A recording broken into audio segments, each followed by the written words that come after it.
welcome back to the Disney Plus Everyday Challenge, and today we have John Williams in Tokyo. This is exactly just what I picked the other day, number 105, before that whole Daredevil and timing kind of debacle. 105 is, of course, John Williams in Tokyo. Just so you know, I'm not, just picking what I want, despite what the number showed us. John Williams in Tokyo, almost exactly to the day, a year ago that I watched another performance in Tokyo with the Yuzuru Hanyu ice skating performance. Is more than just figure skating and things like that. I learned a lot. It's actually a year ago, that performance at the Tokyo Dome. I'm just doing a side thing here, mainly because there were so many people commenting on that video. I just want to say thank you. It's my biggest, most watched video of all time, and from this series, from this Disney Plus series, and that guy's got a lot of fans around the world who has appreciation for this Olympic level skater, champion, gold medalist, just insane. Just he's got a humongous fan base, and I'm finally getting around to replying to all the hundreds of comments that I received on that video a year ago. So look that one up. I'm replying to comments now, so you can, enjoy that if you want to watch it and then comment. But whatever. This guy has a lot of fans too. You know why? Because he's John freaking Williams. This is the man who's made the music that I've listened to for my entire life. I watched this performance in Tokyo at the Saito Kinen Orchestra in the Suntory Hills Theater. I'm not sure exactly what the venue was technically called, but it's down there in Akasuka, I believe. It's in Tokyo, and I'm hoping to go there someday soon. I don't know if I'm going to make it or not, but if anybody wants to contribute to the fund, there's a link in the description. Anyway, I'm going to use that money to go to Tokyo, and I'll film an episode or two or more in Tokyo if that happens. I really don't want to spend most of my time in Tokyo watching Disney Plus. Sorry, Disney Plus, but I'll do it. Don't make me. Don't make me. Anyway, this performance here is full of hits. It's weird to call a guy who does classical music mainly for movies hits. It's a thing that we have to understand, that we call him the maestro. He's the master. He is the king of modern. Classical music isn't really the proper term, because it's not classical, but they're all classics. Orchestral music, it's literally the sounds of a generation without a single lyric applied to the songs that he conducts. He has composed and conducted.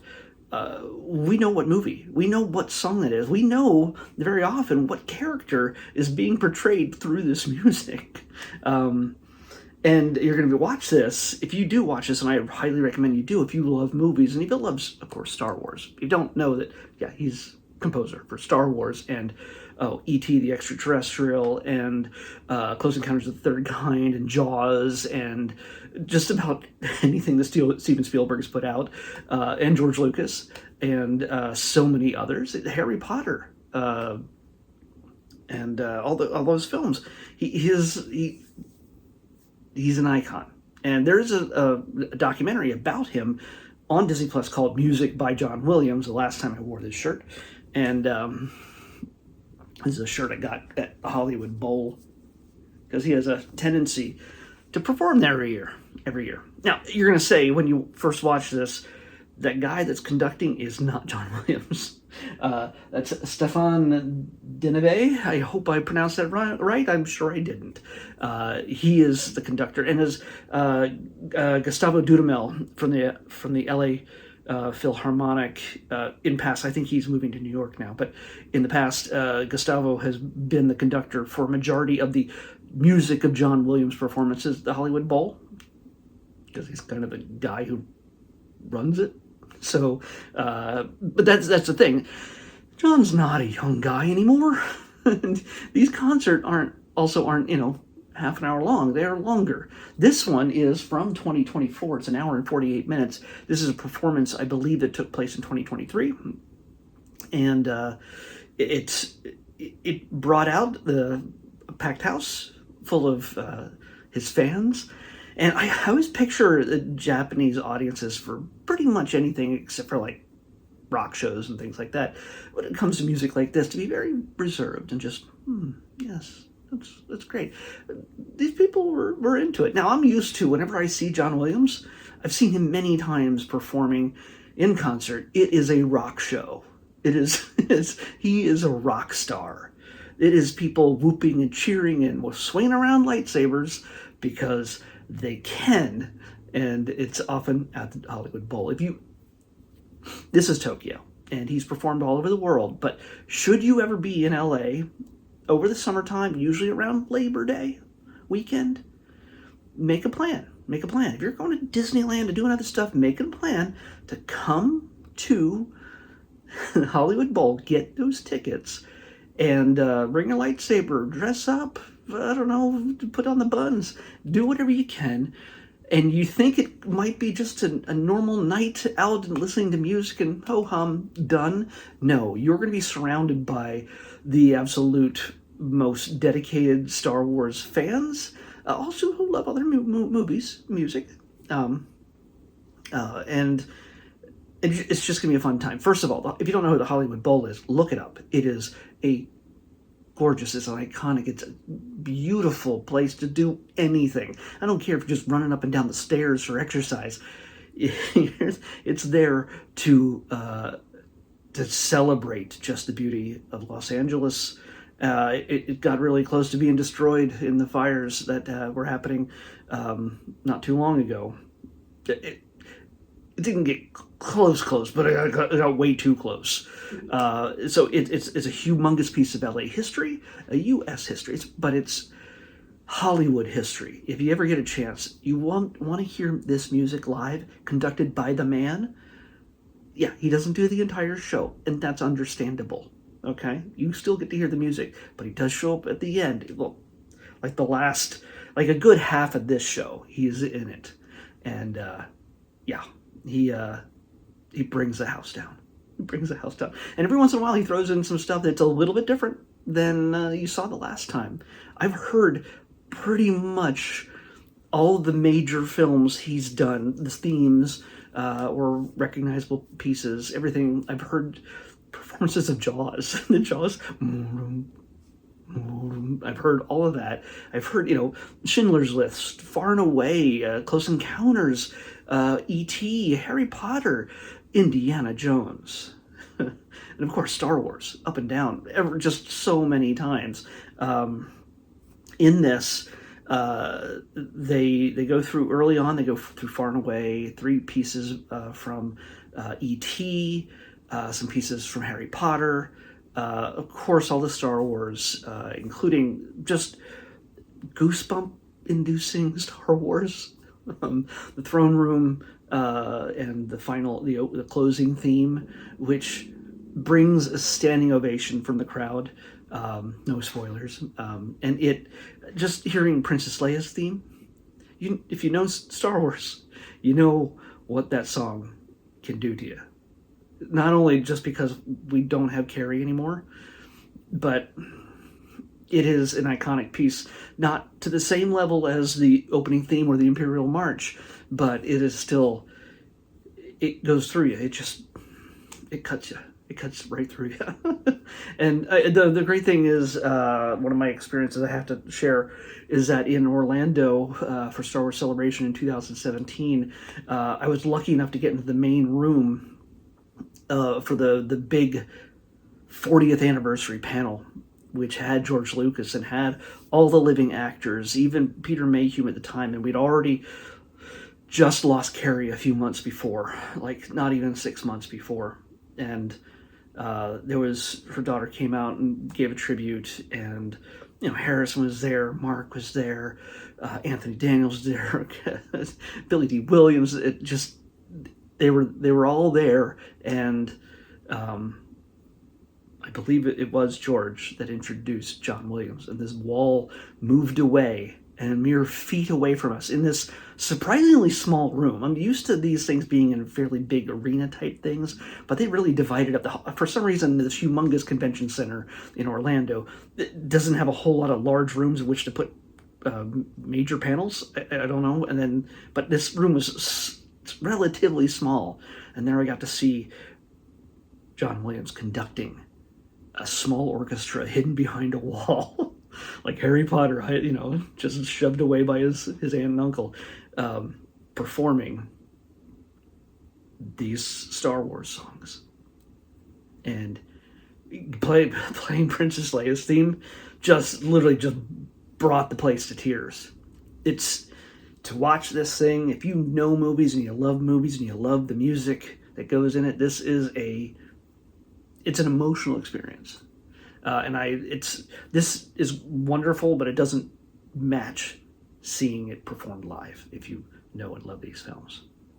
So, Superman theme too. Yeah, I almost forgot to mention that one. Yeah, if you're looking for a greatest hits of some of his pieces, yeah, this is a good introduction. And I can't, not to get morbid, but this guy, like I said, none of us are getting younger. And I say, not that he's on death's door by any means. Oh God, now I feel awful even thinking about that.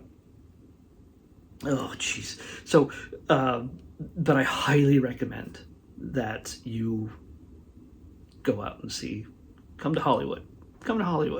If you need help, let me know. Just in the comments, say something, and I'll figure out probably the best way. Tell you where not to stay. To help you choose where to stay. It's not far from Universal, by the way. That's probably the closest thing. It's very far from Disneyland. But either way, there's good ways to enjoy this man's music at the Hollywood Bowl with thousands of other nerds, pop culture geeks. So, yeah, of course, I highly recommend this. Watch it. Even if, again, it's watching the people, not just in the audience. The audience seems pretty chill. There's a fun guy with the sign that says, thank you, John. And John hadn't been back to Tokyo for at least 30 years when he had last done something and conducted a show, which is for Tokyo. This is, so some lucky people that got to see this performance. And but while the audience was very graceful and quiet during the performances, when it came to the finishes and the applause and the standing ovations, there was a jubilance in the audience, and even more so in the people performing. When I see music like this, I don't normally associate it with people smiling. John smiling, the orchestra, when they're not, tooting on the horns, or the brass and the woodwinds and doing just everything. And the great thing about this being filmed is you can see so many different angles and so many different places. You're not just stuck looking at John's back the entire time. And then seeing people intently performing their instruments. You get to see all over the place, and you catch glimpses of absolute joy. Not just that they're performing this music, but being conducted by the maestro himself. And that is, I would learn music.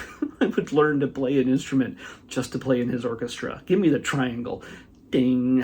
I don't care. More cowbell, John, please. I would enjoy doing that. So yeah, I knew this was in the list somewhere, and I'm glad, and I love the fact that it's in Tokyo. If I saw him in Tokyo, I wonder if he's going to be at Star Wars Celebration in April. I would love to see that with you. If you're going to Star Wars Celebration, maybe I'll see you there. If I go, we'll see. But it all comes down to money. It always does. But Some of us don't make money off these videos. All right, let's pick tomorrow's episode. I could ramble on about John Williams and his music forever. Number 60. It's better for you to just listen to it. Okay. Speaking of music. Oh no, sorry. I was looking at the wrong one. I was looking at Disney Junior music ready for preschool. So no, we're not doing that. That was 61. We're looking at number 60, which is a series of shorts. It's a spin-off of the brand new animated Disney Junior Ariel series called Disney Junior's Ariel Mermaid Tales. So I don't know how many there are, but I have a feeling we'll get the point if I watch just a handful of them, if they're super short. So I just closed the thing. Disney Junior's Ariel Mermaid Tales is what we're watching next on the Disney Plus Everyday Challenge. I'll see you back here tomorrow with that. Bye. May the Force be with you.